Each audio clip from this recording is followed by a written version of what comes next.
அறிவியல் வளர்ச்சி என்பதும் தொழில்நுட்ப வளர்ச்சி என்பதும் எந்த முறையில் சிறந்து விளங்கும் என்பதை பற்றி தான் அந்த காணொலியில் காணப்போகிறோம். எந்த முறை என்றால் முதலாளித்த முறை, கேபிட்டலிசம் முறையா, அல்லது பொது உடைமை முறை, சோசியலிசம் முறையா, இதை பற்றி தான் இந்த காணொலியில் காணப்போகிறோம்.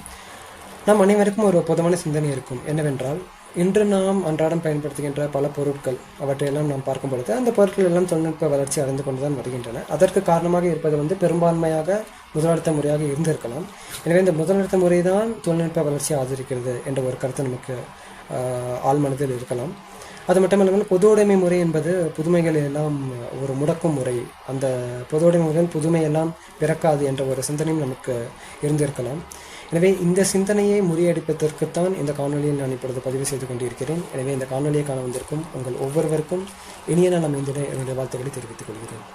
இப்பொழுது நாம் இந்த காணொலிக்குள் செல்வதற்கு முன்பு பொருள் உற்பத்தி என்பது முதலாளித்த முறையில் எப்படி நடைபெறுகிறது, இந்த பொது உடைமை முறையில் எப்படி நடைபெறுகிறது, இந்த இரண்டையும் முதலில் நாம் பார்ப்போம். பிறகு இந்த காணொலிக்குள் செல்வோம். இப்பொழுது முதலாளித்த முறையில் நான் ஒரு பொருளை தயாரிக்க வேண்டும் என்றால் நான் என்ன செய்ய வேண்டும் என்றால், எனக்கு சில மூலப்பொருட்கள் தேவைப்படும். நான் தயாரிப்பது மென்பொருளாக இருக்கலாம், திண்மப்பொருளாக இருக்கலாம், ஏதேனும் ஒரு பொருளாக இருக்கலாம். எனக்கு மூலப்பொருள் தேவைப்படும். அந்த மூலப்பொருளை நான் என்னுடைய இறுதி பொருளாக, ஒரு பயன்படக்கூடிய ஒரு பொருளாக மாற்றுவதற்கு எனக்கு சில இயந்திரங்களோ இல்லை வேறு சில பொருட்கள் தேவைப்படும். அவற்றையும் நான் பெற வேண்டும். எனவே மூலப்பொருட்களை பெறுவதற்கும் இந்த பிற பொருட்களை பெறுவதற்கும் நான் முதலீடு என்ற ஒன்றை நான் போட வேண்டும்.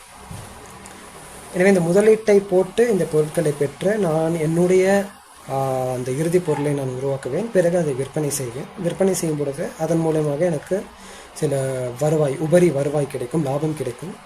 எனவே நான் முதலீட்டை போட்டேன், இப்பொழுது நான் லாபத்தை பெருக்கிக் கொண்டிருக்கிறேன். இதுதான் இந்த முதலாளித்த முறை. அப்புறம் இந்த பொது உடைமை முறையில் ஒரு மூலப்பொருளை நீங்கள் இறுதி பொருளாக மாற்றுவது அந்த அறிவியல் ஒன்று தான். ஆனால் என்ன வேறுபாடு என்றால், இந்த பொது உடைமை முறையில் நான் அந்த மூலப்பொருட்களை பெறுவதற்கும் அந்த பிற இயந்திரங்கள் எல்லாம் பெறுவதற்கு நான் முதலீட்டை போட வேண்டிய அவசியம் இருக்காது. ஏனென்றால் அந்த பொருட்கள், அந்த மூலப்பொருளும் சரி பிற பொருளும் சரி, அவையெல்லாம் பொது சொத்து. யாருக்கும் சொந்தமில்லை என்பதற்கு பேர் பொது சொத்து கிடையாது. அனைவருக்கும் சொந்தம் என்பதற்கு பேர் தான் பொது சொத்து. எனவே அது பொது சொத்தாக இருக்கிறது. எனவே நான் அந்த மூலப்பொருட்களை முதலீடு போடாமலேயே பெற்று விடுகிறேன். நான் அதை என்னுடைய இறுதி பொருளாக மாற்றி விடுகிறேன். பிறகு விற்பனை செய்கிறேன். ஆனால் விற்பனை செய்யும் பொழுது அங்கு வருகின்ற இந்த உபரி வருவாய் அது எனக்கு மட்டும் சொந்தமாக இருக்காது. ஏன்னால் நான் எடுத்தது அந்த மூலப்பொருளே ஒரு பொது சொத்தாக தான் இருந்தால் அந்த பொது சொத்தை தான் எடுத்து நான் இப்பொழுது விற்பனை செய்கிறேன். அந்த லாபமும் இப்பொழுது ஒரு பொது சொத்தாக தான் இருக்கும். ஆனால் எனக்கு வருமானம் கிடைக்கும். என்னுடன் இந்த பொருளை யாரெல்லாம் உருவாக்கினார்களோ, கூட இருந்து உருவாக்கினார்களோ, அவர்கள் அனைவருக்கும் வருமானமோ அல்லது அந்த லாபத்தின் சரிசம பங்கோ கண்டிப்பாக கிடைக்கும். முதலாளித்த முறையில் பார்த்தீர்கள் என்றால், யார் அந்த முதலீட்டை போட்டார்களோ அவர்களுக்கு மட்டும்தான் இந்த லாபம் சொந்தமாகும். இதுதான் முதலாளித்த முறை, பொது உடைமை முறை. இந்த இரண்டு முறையிலும் பொருள் எப்படி உற்பத்தி ஆகிறது என்பதை பற்றி நாம் இப்பொழுது பார்த்துவிட்டோம். இப்பொழுது நாம் தலைப்பிற்குள் செல்வோம். நம் தலைப்பு என்ன? அறிவியல் வளர்ச்சியும் தொழில்நுட்ப வளர்ச்சியும் எந்த முறையில் ஆதரிக்கப்படும் என்பதுதான்.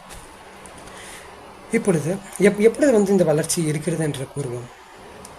மாந்த குலத்தின் புதிய புதிய தேவைக்கு ஏற்ப புதிய புதிய பொருட்கள் எப்பொழுது உருவாக்கப்படுகின்றனவோ, அல்லது ஏற்கனவே உருவாக்கப்பட்ட ஒரு பொருளில் எப்பொழுது மேம்பாடுகள் ஏற்படுகின்றனவோ, எப்பொழுது அந்த ஏற்கனவே இருக்கும் பொருள் எப்பொழுது மாற்றமும் முன்னேற்றமும் பெற்று அதன் தரம் உயர்கிறதோ அல்லது அதன் பயன்பாடு எப்பொழுது உயர்கிறதோ அப்பொழுதுதான் தொழில்நுட்பம் வளர்ச்சி அடைந்து வருகிறது என்று நாம் கூறுவோம். அதை நீங்கள் ஏற்றுக்கொள்வீர்கள். இப்பொழுது முதலாளித்த முறை என்ன கூறுகிறது என்றால், நான் ஒரு பொருளை கண்டுபிடிக்கிறேன் அல்லது ஏதேனும் ஒரு அறிவியல் கருத்தை கண்டுபிடிக்கிறேன் என்றால், நான் அந்த அறிவை உலகத்தினரோடு பகிரக்கூடாது. முதலாளித்த முறை அறிவை பகிரக்கூடாது என்று கூறுகிறது. ஏன்? நான் பகிர்ந்தால் மற்றொருவரும் அந்த பொருளை உருவாக்கி விடுவார். அவர் வெறுமாக அந்த பொருளை மட்டும் உருவாக்க மாட்டார். அவரும் ஏதேனும் மாற்றங்கள் எல்லாம் அந்த அவருடைய அறிவை பயன்படுத்தி, என்னுடைய அறிவையும் அவருடைய அறிவையும் பயன்படுத்தி சேர்த்து அவர் மேம்பட்ட ஒரு பொருளை உருவாக்கி விடுவார். பிறகு அவர் விற்பனை செய்தால் அந்த பொருள் தான் விற்பனையாகும். என்னுடைய தொழில் ஓடாது. சரி, எனவே முதலாளித்த முறை என்ன கூறுகிறது? அறிவை பகிரக்கூடாது என்று கூறுகிறது. மற்றொருவர் என்னை விட சிறந்த பொருளை, ஒரு தொழில்நுட்பம் வளர்ந்த பொருளை உருவாக்கக்கூடாது என்றும் கூறுகிறது முதலாளித்த முறை. ஆனால் பொது உடைமை முறை என்ன கூறுகிறது? நான் ஒரு பொருளை கண்டுபிடித்தால் அதை எப்படி உருவாக்க வேண்டும், என்னென்ன செயல்முறைகள், என்னென்ன அறிவியல் என்பதை நான் இந்த உலகிற்கு பகிர்ந்து கொள்ளலாம். மற்றொருவரும் அந்த பொருளை உருவாக்கலாம். எனக்கு அதனால் எந்த இழப்பும் இல்லை. மற்றொருவர் அந்த பொருளை உருவாக்கி அதில் பல முன்னேற்றங்கள் எல்லாம் அவர் செலுத்தி மேம்பட்ட பொருளாக அதை ஆக்கி விற்பனை செய்யலாம். ஏன்னால் பிறகு அப்படி செய்தால் அவரும் அந்த அறிவை பொதுவெளியில் தான் விடுவார். பிறகு நானும் என்னுடைய பொருளையும் நான் மேம்படுத்தி விடுவேன். எனவே இங்கே அறிவு பகிர்தலும் நடக்கிறது, தொழில்நுட்ப வளர்ச்சியும் நடக்கிறது, மேம்பட்ட பொருள் கிடைக்கிறது பொது உடைமை முறையில். சரிதானே? எனவே இப்பொழுது கூறுங்கள், எந்த முறை அறிவியல் வளர்ச்சியும் தொழில்நுட்ப வளர்ச்சியும் ஆதரிக்கிறது என்று. சரி, அப்படி என்றால் இப்பொழுது எப்படி அப்போ இந்த முதலாளித்த முறையில் எல்லாம் பொருட்கள் மேம்பட்டு வருகின்றன? அதற்கு காரணம் முதலாளித்துவம் கிடையாது. நீங்கள் பார்த்தீர்கள் என்றால் இந்த விஞ்ஞானிகள், முந்தைய காலத்து விஞ்ஞானிகளும் இன்றைய காலத்தில் இருக்கும் சில விஞ்ஞானிகளும் பொறியாளர்களும் அறிவு பகிர்தல் என்பதை செய்திருக்கிறார்கள். நியூட்டன் என்பவர் சில விதிகளை கண்டுபிடித்து அவர் இல்லை, நான் இந்த விதிகள் எல்லாம் கண்டுபிடித்தேன், இதை வைத்து நான் சில பொருட்களை உருவாக்கப் போகிறேன், நான் யாரிடமும் கூறப்போவதில்லை என்று நியூட்டன் இருந்திருந்தால் இன்று இந்த இயந்திரங்கள், இந்த பொருட்களை எல்லாம் நாம் இன்றைய காலத்தில் கண்டிருக்க முடியுமா? வாய்ப்பே இல்லை. எனவே அறிவு பகிர்தல் என்பதே முதலாளித்துவ தன்மைக்கு முரண்பட்ட ஒரு செயல்தான். அது பொது உடைமை தன்மையை சார்ந்த ஒரு செயல். அந்த செயலையெல்லாம் பல விஞ்ஞானிகளும் பல பொறியாளர்களும் செய்ததால் தான் இன்று நமக்கு இந்த முதலாளித்துவ நிறுவனங்களும் அவற்றையெல்லாம் அந்த பொருட்கள் எல்லாம் உருவாக்க முடிகிறது அவர்களால்.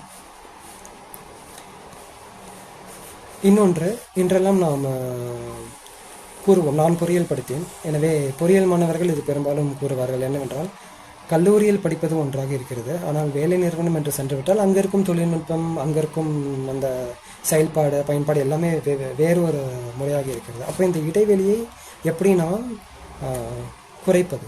முதலாளித்துவம் இதற்கு உதவி செய்யுமா?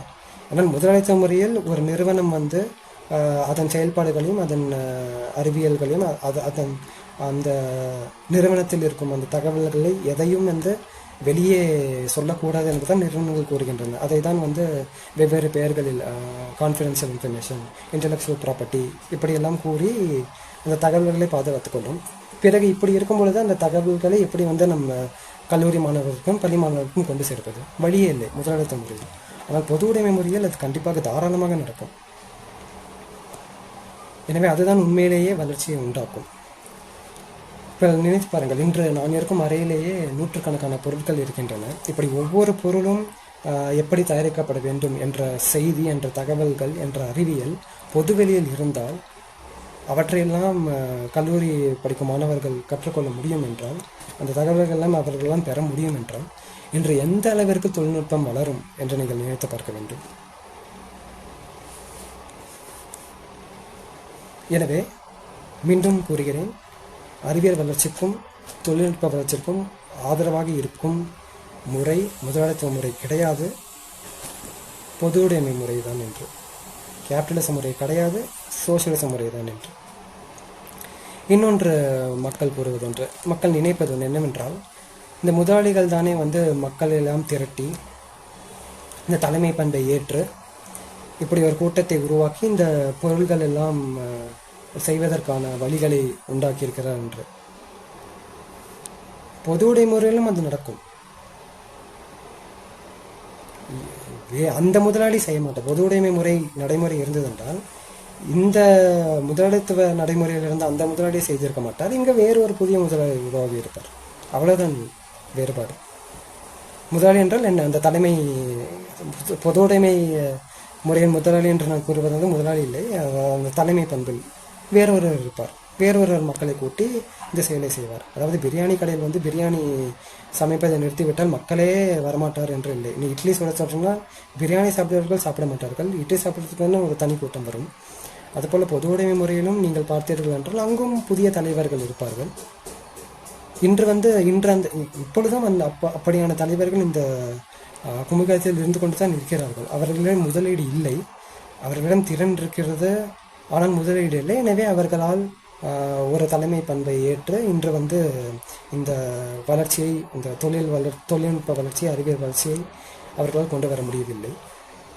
அதுதான் உண்மையை தவிர ஏதோ இந்த முதலாளிகள் மட்டும்தான் இந்த முதலீடை போட்டு லாபம் பெருக்க வேண்டும் என்று நினைக்கிற அந்த முதலாளிகளுக்கு மட்டும்தான் தலைமை பண்பு இருப்பதாகவும் மற்றவர்களுக்கும் இல்லை என்பதாகவும் எல்லாம் கண்டிப்பாக நாம் பேச முடியாது. எனவே இப்பொழுது நீங்கள் கூறுங்கள், எந்த முறை தொழில்நுட்ப வளர்ச்சியை ஆதரிக்கும் என்று. நன்றி.